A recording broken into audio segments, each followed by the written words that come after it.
Kalau Harry Pras terbukti salah, kalian akan mendapatkan uang 1 miliar. Harry Pras akan dipenjara seumur hidup, atau Harry Pras penggal lehernya sampai putus ini kepala. Tapi kalau Adi Hidayat yang salah, cuma satu yang diminta, gak perlu bayar 1 miliar, gak perlu penggal lehernya, gak perlu dipenjara seumur hidup. Satu cuma, tobat.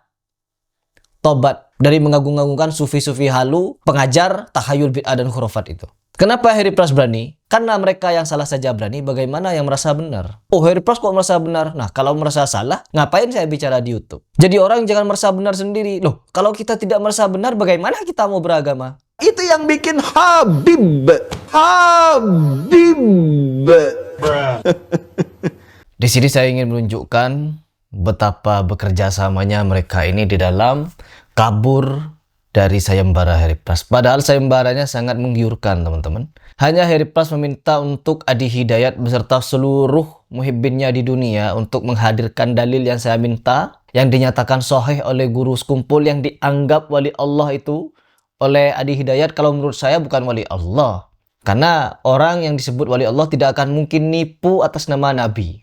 Yang nipu atas Nabi hanya wali setan. Makanya kalau merasa guru sekumpul beneran wali Allah, orang seperti Adi Hidayat harus bertanggung jawab atas ucapannya. Wali Allah, waliun min auliyaillah. Sontoloyo lah menurut saya. Ketika saya minta pertanggungjawaban, padahal pertanggungjawabannya sangat simpel. Tinggal buka kitab, cari di mana letak itu apa namanya? Letak dalilnya. Dari kitab apa? Periwayatnya siapa? Tinggal dinyatakan. Apabila si walid ini melihat kepada seseorang sekali aja melihat mintulah, makanya seseretan aja sahidah sahabatan la yasqa ba'da abada. Orang itu menjadi ahli surga nang kada bisa diubah lagi. Hadisnya sahih. Barang siapa dilihat oleh wali Allah, sekali saja dilihat, maka orang tersebut pasti masuk surga. Nah, cuma tinggal dicari kata kuncinya. Sekarang semua kitab sangat mudah untuk ditelusuri. Letak, posisi, bahkan pojok kanan kiri oke-nya bisa dicari oleh Adi Hidayat. Kan orang yang sangat luar biasa ketika menjelaskan Al-Quran, surat ini, sebelah ini, paling bawah, paling kanan oke. Kan gampang dia dulu nyebut begituan. Tapi sekarang ketika diberikan tantangan untuk bertanggung jawab, apakah dia ulama yang jujur, tulus, ikhlas untuk mendidik umat, baik Adi Hidayatnya kabur. Pemuja guru sekumpul kabur semua. Mukibbin Adi Hidayat kabur juga. Yang memberanikan komentarnya konyol-konyol, teman-teman. Untuk menutupi kekonyolan atau menutupi kebohongan, mereka harus berbohong dan nipu juga. Gimana kalau Ustadz Adi mau ketemu antum asal dengan syarat setor hafalan beberapa juz? No, untuk menutupi kebohongan Adi Hidayat harus seperti ini. Saya bukan hafiz Quran. Ya, saya bukan hafiz Quran seperti Adi Hidayat yang hafiz itu. Makanya dari situ, orang seperti Adi Hidayat yang hafiz Quran, hafal jutaan hadis, harus mendidik orang seperti saya. Sebagai seorang ulama Adi Hidayat, memberikan edukasi kepada umat bahwa waliun min auliyaillah itu guru sekumpul itu tidak nipu orang dengan mengatasnamakan Nabi. Di Kalimantan itu ada waliun min auliyaillahi, guru sekumpul. Itu bukan malah tes-tesan, tes hafalan. Dikira hafiz-hafiz Quran tidak ada yang bermaksiat. Berapa berita hafiz Quran melakukan tindakan kemaksiatan. Jadi orang seperti Adi Hidayat ini yang diakui sebagai ulama yang luar biasa. Seluruh orang yang percaya kepada Ustadz Adi Hidayat di seluruh dunia 1 miliar menunggu kalian. Kalau bisa membuktikan di depan mata Harry Pras ada dalil yang dinyatakan sahih oleh waliun min auliyaillah, guru sekumpul yang Harry Pras anggap bukan wali Allah tapi wali.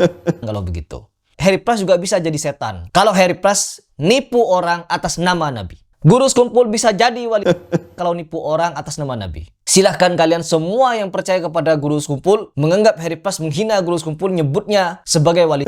Tapi setelah kalian dapat membuktikan kalau guru sekumpul tidak nipu orang atas nama Nabi, jangan katakan, oh lumrah manusia Mas Heri, bisa salah, bisa luput, bisa khilaf. Seorang ulama bukan berbicara tentang salah khilafnya. Sebelum dia mengucapkan sesuatu, dia harus punya landasannya dulu. Tentunya ketika orang menyatakan ini hadis sahih, pasti orang tersebut sudah baca kalau itu hadis sahih. Periwayatnya dari siapa, bunyi dalilnya seperti apa, ya, terus takhrij hadisnya seperti apa. Kan diakui ulama, bukan diakui wali setan kan?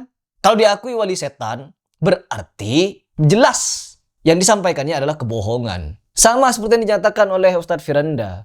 Kalau ada wali songo, yang diceritakan di film-film itu untuk mendapatkan kewaliannya harus bertapa dulu, maka itu adalah wali setan. Sama, kalau ada seorang yang dianggap wali di Indonesia, siapapun orangnya, tapi nipu orang atas nama Nabi Muhammad SAW, maka dia bukan wali Allah, tapi wali setan.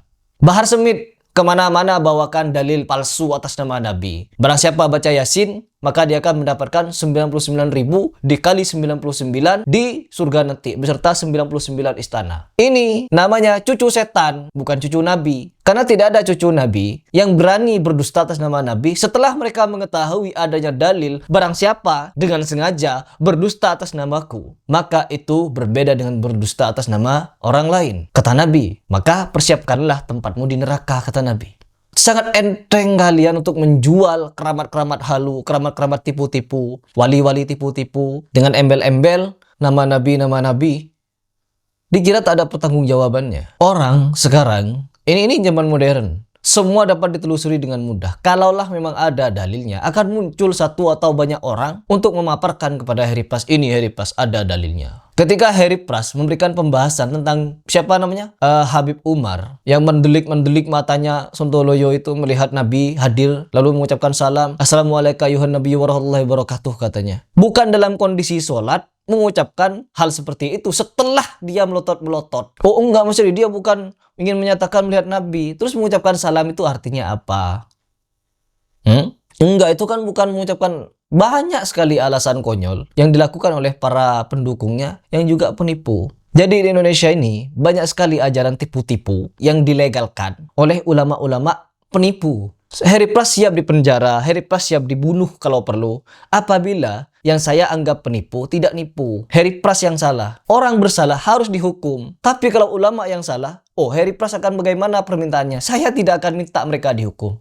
Ulama nih salah, Adi Hidayat salah menganggap guru sekumpul wali Allah. Terbukti salah. Tidak ada dalilnya. Dalil sahih yang dinyatakan guru sekumpul penipu itu. Orang seperti itu, apabila tetap masih dibela sebagai wali Allah, Harry Pras akan terus protes. Tapi, kalau Adi Hidayat terbukti menipu orang, kalau dia bukan wali Allah, tapi wali setan, bohong terhadap umat, satu cuma permintaan Harry Pras, Adi Hidayat dan seluruh pengikutnya tobat dari mengagung-agungkan guru sekumpul sebagai wali-wali itu. Gak harus bayar 1 miliar, gak harus dipenggal kepalanya, gak harus dihukum seumur hidup sebagaimana Harry Pras kalau terbukti salah. Kalau Harry Pras terbukti salah, kalian akan mendapatkan uang 1 miliar. Harry Pras akan dipenjara seumur hidup atau Harry Pras penggal lehernya sampai putus ini kepala. Tapi kalau Adi Hidayat yang salah, cuma satu yang diminta, gak perlu bayar 1 miliar, gak perlu penggal lehernya, gak perlu dipenjara seumur hidup, satu cuma, tobat dari mengagung-agungkan sufi-sufi halu, pengajar tahayul bid'ah dan khurafat itu.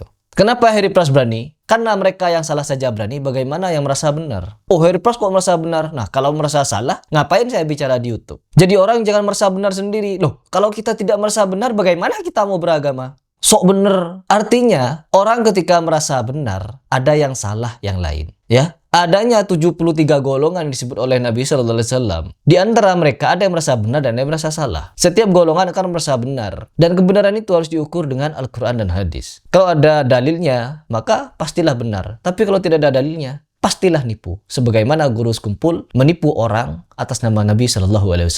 Catat itu baik-baik. Seluruh pengikut guru sekumpul. Seluruh. Ya, kalau berani memberikan jawaban.